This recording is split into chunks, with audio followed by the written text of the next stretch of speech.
thirsty. I would go into bookstores. I would find anything that said anything about God. It usually starts with putting your foot in there and trying. And every time I would read the Quran, I would be scared because I always opened up the verses that were harsh, because I felt that harshness of God. But the same verse I read now, I comprehend it very differently. How did I become stable, and how was I able to find this inner surge and this inner thirst and quench? I think that we forget that Islam is not a small parochial religion. Oftentimes, when we wrap our identity around a small God, a religion that's mine, nobody else's, we begin to own God. God is only mine. I can't share Him with you.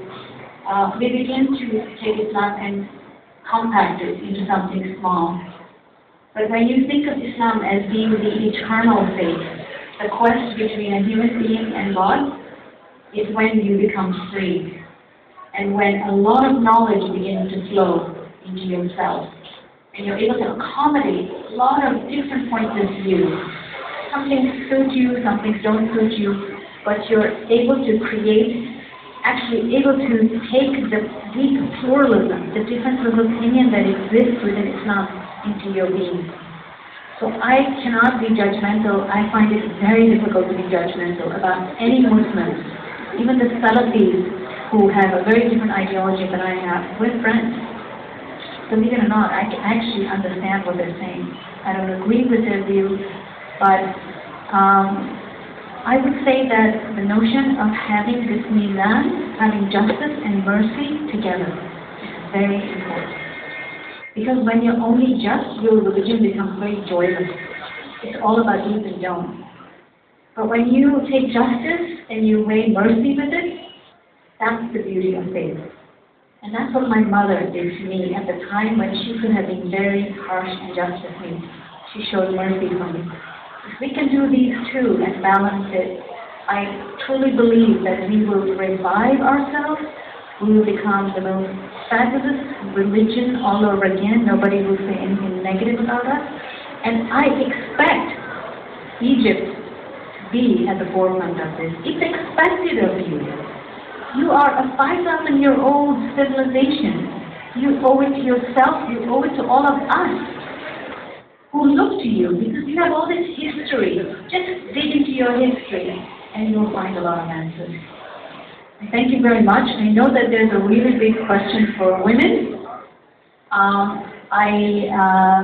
What I have heard recently is the same thing that I know to be true all over the Muslim world, that there are few things that are preventing Muslim women from advancing. Not advancing over men, but advancing as human beings. We're not asking for anything. Just to allow us to be what God has allowed us to be. Just give us the God-given rights. Sharia does not distinguish between men and women. Oh man, these are the 6 maqasid for you. Oh woman, we only gave you 3. This is not true. And this comes with an understanding of our religion. The more I study about my religion, the more I realize how many rights we truly have and what has been stripped away from us. And I do believe that women are suffering in Egypt in some areas, though not all of it. If you travel around the Muslim world, you're in fairly good shape if you compare yourself to women in Afghanistan and other countries. But I have heard recently that there's some talk of polygamy. There's some new buzz about an increase in polygamy.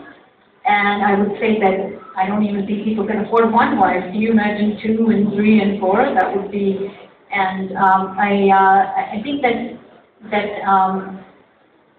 your women's rights are really societal rights. Because a woman is the glue that holds the family together.